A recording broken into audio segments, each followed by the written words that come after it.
Su tamaño es descomunal.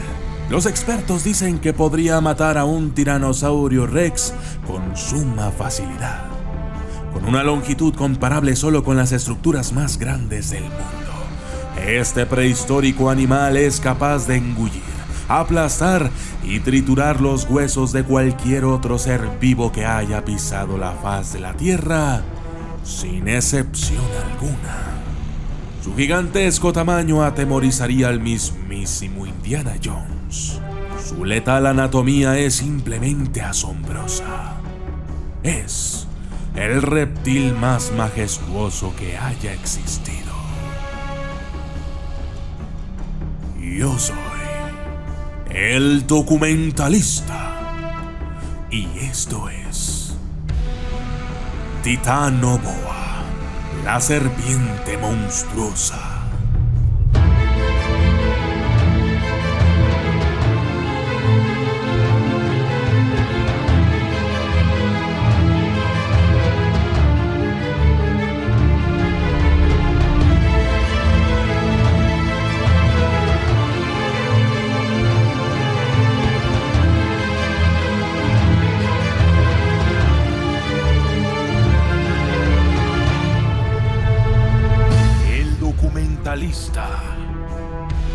Los fósiles de Titano Boa muestran que era la serpiente más grande del mundo.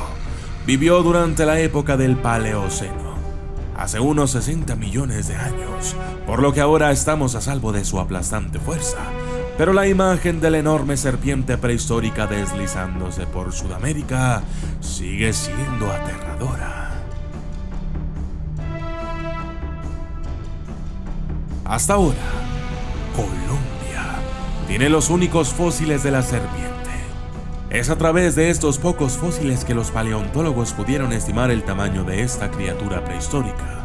Esta estimación se utilizó luego para crear un modelo a escala real de la Titano Boa. Se exhibió en el 2012 en el Grand Central Terminal de la ciudad de Nueva York, como promoción del documental del Smithsonian Channel, titulado Titano Boa, serpiente monstruosa. La palabra Titano Boa significa simplemente boa titánica, y es un nombre apropiado para esa serpiente prehistórica, pues, según estimaciones de los paleontólogos, podría haber crecido entre 42 y 49 pies, entre 12.8 y 14.9 metros, y pesar hasta 1.134 kilos. Además, se calcula que la parte más gruesa del cuerpo de la serpiente tenía un diámetro de 1 metro.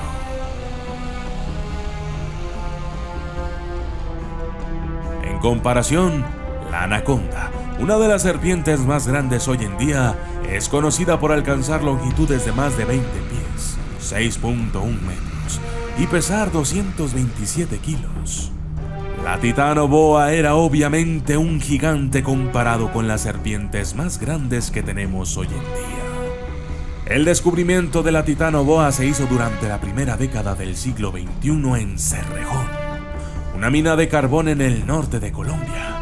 La campaña que llevó al descubrimiento comenzó en 1994, cuando el geólogo colombiano Henry García encontró un fósil desconocido al que llamó rama petrificada y lo colocó en una vitrina de la empresa carbonera. En el 2003, un estudiante colombiano de geología llamado Fabiani Herrera fue a Cerrejón de excursión cuando descubrió restos de plantas fosilizadas.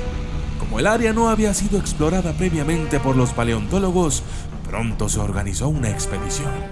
Uno de los investigadores invitados a reunirse a la expedición fue Scott Wing, el curador de plantas fósiles en el Museo Nacional de Historia Natural del Smithsonian. Fue Wing quien se dio cuenta de que el fósil de García no era de una planta. Envió fotos de él a otro experto, Jonathan Block, un paleontólogo de la Universidad de Florida. Fue Block quien identificó el fósil como parte de la mandíbula de un animal terrestre. Esta fue una noticia emocionante, ya que no se habían encontrado fósiles de vertebrados terrestres de la época del Paleoceno en esa parte de Sudamérica antes de esa fecha. Se creía que se encontrarían más fósiles de estos animales en el yacimiento, y esto resultó ser cierto. Sin embargo, no fue hasta el 2007 que se identificó la vértebra de una titanoboa, cuando se inspeccionó un cargamento de fósiles etiquetados como cocodrilo. Cuando se hizo este descubrimiento, se realizaron nuevas expediciones con la esperanza de encontrar más vértebras de este animal. Finalmente, se recogieron un total de 100 vértebras de serpiente de 28 animales. Con las vértebras, los paleontólogos pudieron hacer estimaciones sobre el tamaño de la serpiente prehistórica. En el 2012, se hizo otro descubrimiento importante sobre la titanoboa. Esta vez se encontró un cráneo de serpiente. Tal hallazgo es extremadamente raro, ya que los cráneos de las serpientes son muy frágiles y generalmente se desmoronan después de que el animal muere. Una de las peculiaridades de este cráneo es que tiene los dientes muy apretados, incluso más que las boas modernas. Eso ha llevado a los expertos a especular que la titanoboa era un devorador especializado. Sin embargo, teniendo en cuenta su tamaño, la titanoboa podría haber cazado fácilmente tortugas y cocodrilos prehistóricos que vivían en el mismo hábitat que esta serpiente y que eran casi igual de gigantes que ella. Yo soy el documentalista y esto fue Titanoboa, la serpiente monstruosa.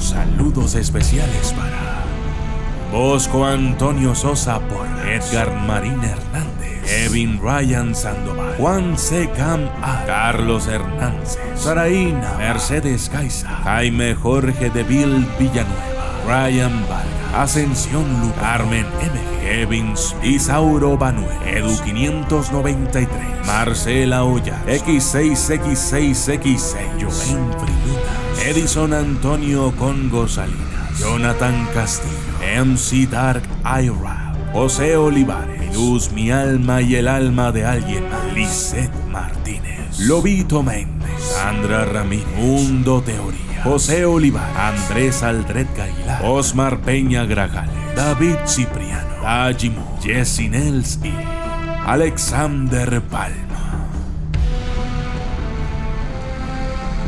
Gracias y hasta la próxima.